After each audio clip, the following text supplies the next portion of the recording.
नमस्कार, आप देख रहे हैं अपना बिहार। मैं हूं आपके साथ विभा उपाध्याय और बुलेटिन की शुरुआत इस वक्त बड़ी खबर के साथ। छात्रों और स्थानीय लोगों के बीच झड़प हुई है। अंबेडकर हॉस्टल के छात्रों के साथ स्थानीय लोगों की झड़प की बड़ी खबर पटना से इस वक्त आती हुई। झड़प के बीच फायरिंग की भी खबर बताई जा रही है। 3 लोगों को इस दौरान गोली लगी है। पीएमसीएच में इन सभी का इलाज इस वक्त जारी है। सुल्तानगंज थाना क्षेत्र की घटना, जहां पर अंबेडकर हॉस्टल के स्टूडेंट्स और स्थानीय लोगों के बीच झड़प होती है और इसी दौरान फायरिंग की घटना को भी अंजाम दिया गया। बताया जा रहा है कि स्टूडेंट्स और स्थानीय दोनों ही तरफ से फायरिंग की गई, जिसमें 3 लोगों को गोली लगी है। सुल्तानगंज इलाके की तस्वीर इस वक्त आपके टीवी स्क्रीन पर। रविवार की देर रात स्थानीय लोग और अंबेडकर हॉस्टल के छात्रों के बीच हिंसक झड़प होती है। पथराव और फायरिंग में 3 छात्रों को गोली लगी है, जबकि 5 अन्य छात्र घायल बताए जा रहे हैं। अंबेडकर हॉस्टल के छात्रों का आरोप है कि उन्हें दलित कहकर हमेशा प्रताड़ित किया जाता है। रविवार की देर रात भी ऐसी ही घटना हुई। एक दुकान खुली हुई थी, जहां कुछ छात्र कोल्ड ड्रिंक पीने के लिए पहुंचे थे और यहीं पर विवाद बढ़ गया।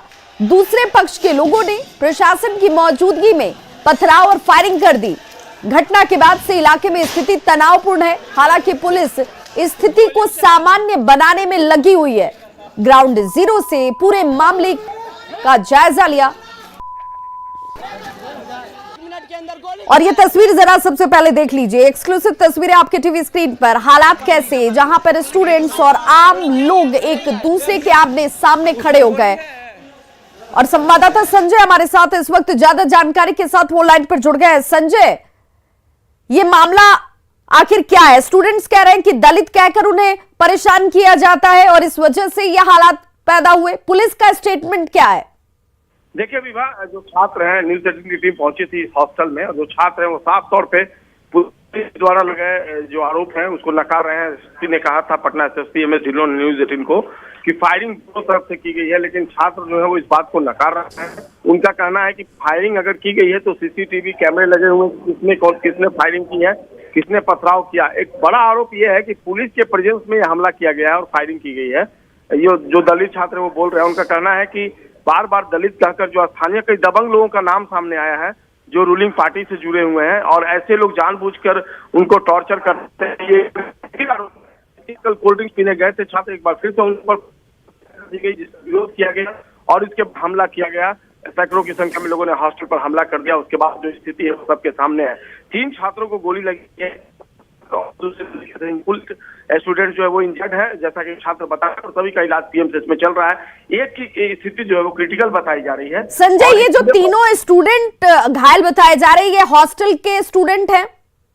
जी बिल्कुल, 8 स्टूडेंट जो है वो घायल है, ऐसा हॉस्टल के छात्रों का कहना है। और एक बड़ी लापरवाही अब भी है। पुलिस भले ही सतर्कता का दावा कर रही हो, लेकिन इलाके में स्थिति अभी तनावपूर्ण है। देखना होगा कैसे स्थिति से निपटती है पुलिस। लेकिन पटना में एक दुर्भाग्यपूर्ण घटना फिर से विवाद। जी संजय, हॉस्टल प्रबंधन की तरफ से कभी प्रशासन के संज्ञान में ये बातें लाई गई कि इस तरह की टिप्पणी की जा रही है, स्थिति खराब हो सकती है, इसे लेकर के लोग जो है वो थोड़ी सावधानी बरते, कहीं ना कहीं बयानों को लेकर के इस तरह के हालात ना पैदा हो? कभी इस तरह की पहले कोई कंप्लेन की गई थी? देखिए विवाह, साफ तौर पे और ये सरकारी हॉस्टल है, अंबेडकर छात्रावास जो सरकारी हॉस्टल है और बिल्कुल अशोक राजपथ पर ये स्थित है हॉस्टल। हो गया था यह इलाका कल देर रात में और यहाँ पर जमकर पथराव हुआ, फायरिंग हुई और स्थानीय लोग और दुकानदार जो थे वो अंबेडकर हॉस्टल के छात्रों से भिड़ गए। दोनों तरफ से जमकर पथराव हुआ था और पथराव की ये तस्वीर हम आपको तस्वीरों में दिखा सकते हैं। अभी भी जो ईंट है वो यहाँ पर पड़े हुए हैं, जो इस बात के गवाह हैं कि किस कदर यहाँ पर माहौल बिगड़ा था और दोनों तरफ से फायरिंग हो रही थी, पथराव भी हो रहा था। ये बड़े बड़े ईंट और पत्थर चले हैं। 3 छात्रों को गोली लगी है। हालांकि पटना के एसएसपी एमएस ढिल्लों की माने तो जो ये मामला है ये दोनों पक्षों के बीच का है और दोनों पक्ष आपस में भिड़ गए थे और इसके बाद law and order point of view से यहाँ पर व्यवधान उत्पन्न हुआ और यही वो राजकीय अंबेडकर कल्याण बालक छात्रावास है, जहाँ के छात्र और जो स्थानीय लोग हैं तो जरा छात्रों से ही बात करने की कोशिश कीजिए। और यहाँ की तस्वीर हम आपको दिखा रहे हैं। काफी संख्या में छात्र जो है यहाँ पर मौजूद है और क्या कुछ हुआ था, किस तरीके से प्रॉब्लम क्रिएट हुआ था, किस तरीके से क्या हो गया था रात में? आप लोग कहाँ थे? सर हम लोग पढ़ाई कर रहे थे तो फिर सुने 12 बजे पूरा हल्ला होने लगा। 12 बजे हल्ला होने तक नीचे आके देखे कि उधर से कुछ लोग जो यहाँ के लोकल लोग हैं उस लोग हॉस्टल पर हमला कर दिया। कुछ लोग सामाजिक तत्व लोग थे वो सब आग लोग। वजह क्या रही? वजह थी सर उतना हमको पता नहीं वजह क्या था। सुरक्षा की क्या व्यवस्था रहती है? सुरक्षा की व्यवस्था तब तो एक प्रशासन ही ना सोचेगा ना क्या करना है। निजी तौर पे तो गार्ड है यहाँ। गार्ड क्या करेंगे? गार्ड तो बेचारा खुद भाग गया, गोली के डर से तो कोई भी भाग जाता है। जिसके पास शक्ति ही नहीं रहेगा तो क्या खड़ा होकर करेगा? पटना पुलिस प्रशासन के लोग बता रहे हैं कि फायरिंग दोनों तरफ से हुई। नहीं, ऐसा है प्रशासन को लगता है तो ये यहाँ पे 3 छात्रावास है तो तीनों छात्रावास में आकर के रूम बाय रूम आकर के चेक कर ले कि यहाँ पर क्या कुछ ऐसा गैर कानूनी ढंग का सामान यहाँ रखा हुआ है। ऐसा लग रहा है उनको तो करे। ऐसा रहता तो फायरिंग होता तो उधर से भी। आप घटना की वजह क्या है बता सकते हैं? क्या घटना की वजह कुछ भी नहीं है। घटना की वजह यह है कि लड़का 11 बजे के लगभग 11-12 बजे के लगभग में जाता है खाना खा करके ठंडा उंडा पीने के लिए जाता है। वहाँ पे गुमटी है, गुमटी के पास जाता है ठंडा पीता। वहाँ पे हमेशा किसी न किसी दिन किसी न किसी लड़का को टॉर्चर करता है। इस घटना को हम इस रूप में देख रहे हैं कि ये दहशत बनाने का माहौल क्रिएट किया जा रहा है। आप समझ सकते हैं बिहार की राजधानी पटना में इस तरह से इतना बड़ा हॉस्टल जहां 200 छात्र और लगातार यहाँ 600 छात्र 3 हॉस्टल है रहते हैं, वहां पे घुस कर करके फायरिंग करना मात्र 100 मीटर की दूरी पर थाना है। तो ये ऐसा माहौल क्रिएट किया जा रहा है कि कोई सुरक्षित नहीं है। हमें ये सरकार पर हमको लगता है वो कर क्या रहे हैं वो लोग। कानून व्यवस्था की दुहाई भले ही दे दे लोग, लेकिन कानून व्यवस्था नाम की कोई चीज रविवार की देर रात यहाँ नजर नहीं आई। कैमरा पर्सन दीपक के साथ संजय कुमार, न्यूज़ 18 पटना। बिल्कुल, तो बहुत बहुत शुक्रिया संजय तमाम जानकारी के लिए। और हमारे सहयोगी जानकारी दे रहे थे कि कैसे हालात बिगड़े और उसके बाद 100 मीटर की दूरी भी नहीं है थाने की, लेकिन कंट्रोल करने में घंटों लग जाता है। मुजफ्फरपुर से बड़ी खबर आ रही है जहां आईसीआईसीआई बैंक में लूट की बड़ी घटना को अंजाम दिया गया। बैंक से 15 लाख रुपए लूट लिए गए। सदर थाना क्षेत्र के गोबर सही की यह घटना है जहां पर 15 लाख रुपए लूटकर अपराधी फरार हो गए। 3 अपराधियों ने इस पूरी वारदात को अंजाम दिया है और अब पुलिस अपनी तरफ से जांच की बात कह रही है कि जांच की जा रही है, अपराधियों को जल्द से जल्द गिरफ्तार किया जाएगा। लेकिन एक बार फिर से लूट की बड़ी वारदात को अपराधियों ने दिन दहाड़े अंजाम देकर पुलिस प्रशासन को खुली चुनौती दी है। और संवाददाता प्रियांक सौरभ हमारे साथ मुजफ्फरपुर से जुड़ गए फोन लाइन पर। प्रियांक, एक बार फिर से कानून व्यवस्था सवालों के घेरे में कि दिन के उजाले में बैंक में लूट जैसी घटना को अंजाम दिया जा रहा है।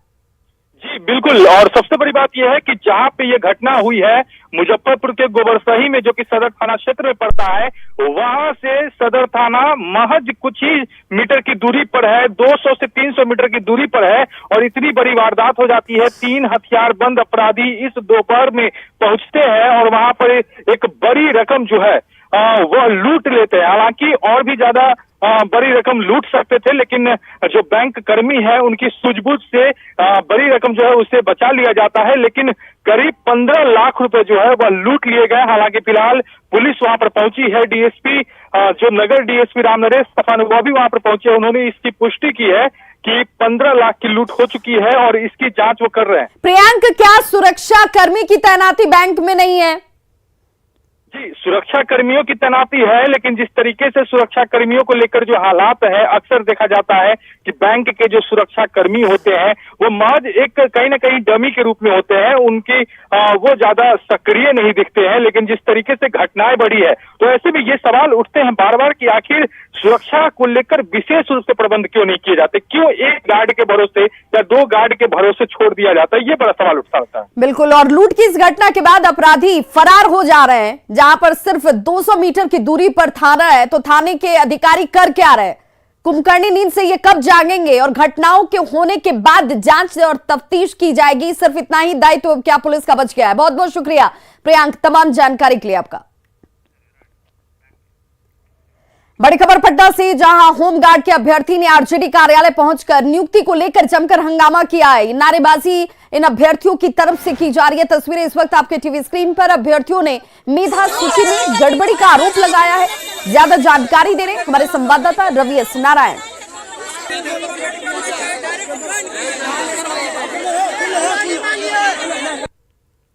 राजद कार्यालय में आज सुबह बड़ी संख्या में जो अभ्यर्थी हैं होमगार्ड के वो पहुंचे हैं और अपनी मांगों को लेकर के। और आपको बता दूं कि यहाँ पे आज प्रदेश अध्यक्ष को लेकर का नामांकन होना है, जगदानंद सिंह का नामांकन होना है। लेकिन उससे पहले आप जरा तस्वीरें देखिए कि बड़े संख्या में जो होमगार्ड के अभ्यर्थी हैं जो अपनी नौकरी के लिए आवेदन दिए थे, उन लोगों का जो है वो कई लोगों को छांटा गया है, जिसे लेकर के वो आक्रोशित हैं और सीधे पहुंचे हैं यहाँ पे, क्योंकि यहाँ पता है कि तेजस्वी से मिलने के लिए पहुंचा है और यहाँ पे गुहार लगाने के लिए कि उन्हें नौकरी जो है वो दी जाए।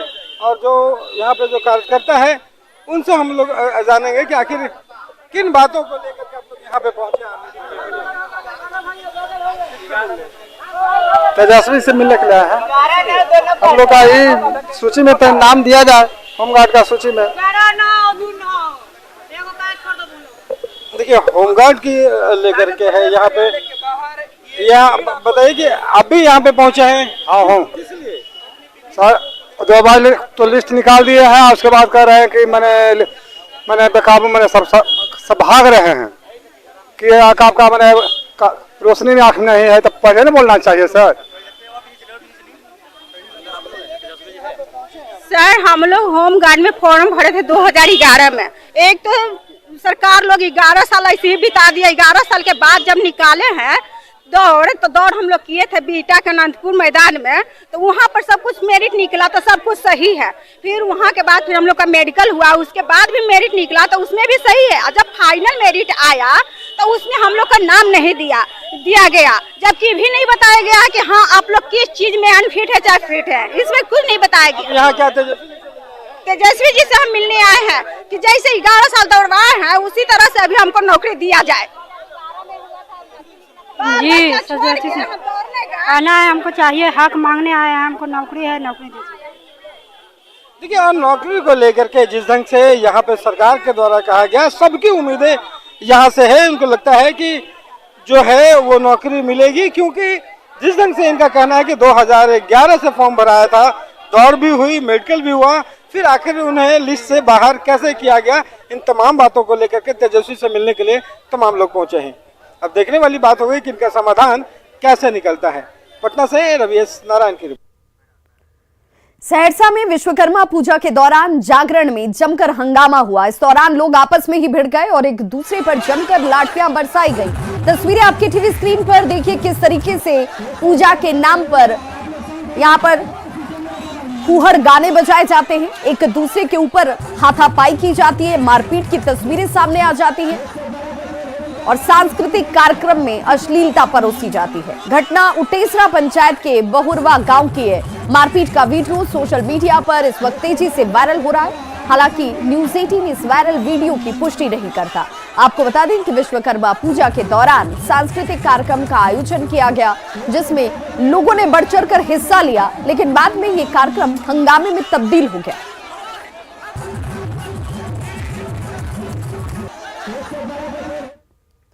बड़ी खबर अररिया से आ रही है, जहां नाबालिग से दुष्कर्म के बाद हत्या कर दी गई है। शव को खेत में फेंक दिया गया। रानीगंज के नारायणपुर की यह घटना है। घटना के बाद से इलाके में सनसनी मच गई है। शव को खेत में फेंका गया है और जैसे ही यह खबर सामने आई उसके बाद इलाके में सनसनी मच गई। अररिया से बड़ी खबर। तो नाबालिग से दुष्कर्म के बाद उसकी हत्या कर दी जाती है और शव को खेत में फेंककर यहां से लोग फरार हो गए। हालांकि घटना के बाद जब ग्रामीणों की नजर पड़ी, इसके बाद पुलिस को इसकी जानकारी दी गई और अब पुलिस अपनी तफ्तीश में जुटी है, लेकिन अब भी इस घटना के पीछे शामिल लोगों के नाम सामने नहीं है।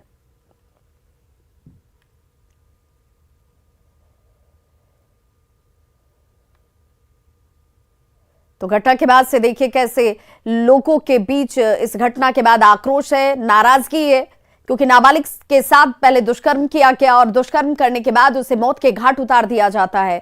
शव को छिपाने की नीयत से खेत में फेंक दिया गया और बड़ी संख्या में देखिए ग्रामीण इस इलाके में इस जगह पर पहुंचे जहां पर शव को फेंका गया था और इस घटना के बाद से गांव वालों के बीच नाराजगी। भटक गई थी, बगल में जितिया पर्व का मेला था, तो उसका डेड बॉडी उसके घर के पीछे तरफ में मिला है। हत्या किया हुआ है और इस पर अनुसंधान किया जा रहा है। गहराई से हम फॉरेंसिक साइंस टीम की भी बुलाए हैं और उसके अलावा जो है मेडिकल बोर्ड का गठन करके इसके अन्य बिंदु पर भी कहेंगे कि बच्चे के साथ कोई उस तरह का घटना तो नहीं हुआ है। बीजेपी एमएलसी नवल किशोर यादव ने नीतीश सरकार पर तीखा हमला बोला है। उन्होंने कहा कि बिहार में अपराधियों से जुड़े हुए लोगों की सरकार है और इसीलिए राज्य में अपराधियों का मन बढ़ चुका है। बीजेपी एमएलसी ने कहा कि सीएम नीतीश गृह विभाग छोड़ दे, नहीं तो इस्तीफा दे दें। लॉ एंड ऑर्डर इनसे कंट्रोल नहीं हो रहा है। लॉ एंड ऑर्डर की स्थिति पूरे बिहार में जान माल का सुरक्षा नहीं है, लोग भयग्रस्त हो रहे हैं। आपने बेगूसराय को देखा और फिर वैशाली को देख रहे हैं। अब लॉ एंड ऑर्डर को तब मानेंगे जब इनके सीएम हाउस पे अगल बगल में किसी को भूजेगा, किसी को गोली मारेगा, तब लॉ एंड ऑर्डर नजर आएगा। इसलिए लॉ एंड ऑर्डर का यहाँ प्रॉब्लम है। आम आदमी का जीवन असुरक्षित है और ये लोग इसको डिनायर देते रहते हैं। इन लोगों को निश्चित रूप से, नहीं तो नीतीश कुमार इस्तीफा करने कोई जरूरी है। जिंदगी भर जो काम न संभले वो काम नहीं करना चाहिए। ये जबरदस्ती करने की क्या जरूरत है? जब आप जान माल की सुरक्षा नहीं दे सकते हैं तो किसी भी लोकतांत्रिक स्टेट में उसको बने रहने का अधिकार। वहीं राहुल गांधी के समर्थन में प्रस्ताव पास किया गया है। बिहार कांग्रेस ने यह प्रस्ताव पारित किया है जिसमें राष्ट्रीय अध्यक्ष बनाने के लिए प्रस्ताव पारित किया गया है। कार्यकारी अध्यक्ष अशोक राम का प्रस्ताव जिसे पारित किया गया, प्रदेश अध्यक्ष ने इसे लेकर अपनी सहमति जता दी है। राजस्थान और छत्तीसगढ़ के साथ गुजरात में भी ये प्रस्ताव पहले ही पारित हो चुका है। राहुल गांधी पहले राष्ट्रीय अध्यक्ष रह चुके हैं और एक बार फिर से इसे लेकर बिहार में प्रस्ताव को पारित किया गया। मुख्यमंत्री नीतीश कुमार की जनता दरबार में बख्तियारपुर से पहुंचे एक फरियादी ने उनकी ही पोल खोल दी। उन्होंने कहा कि आप जो स्ट्रीट लाइट का उद्घाटन करके आए थे वो अगले ही दिन बंद हो जाता है। आपके लिए जुगाड़ टेक्नोलॉजी से स्ट्रीट लाइट जलने की व्यवस्था की गई थी, यानी कि जब मुख्यमंत्री वहां पर पहुंचे तो वो लाइट जलनी चाहिए और उसके बाद अगले दिन से ही वो लाइट बंद हो जाती है। इतना ही नहीं, उन्होंने कहा कि आपने जल मीनार का जो उद्घाटन किया था उसकी भी हालत खराब है। बिजली नहीं रहने पर पानी की सप्लाई होती ही नहीं है।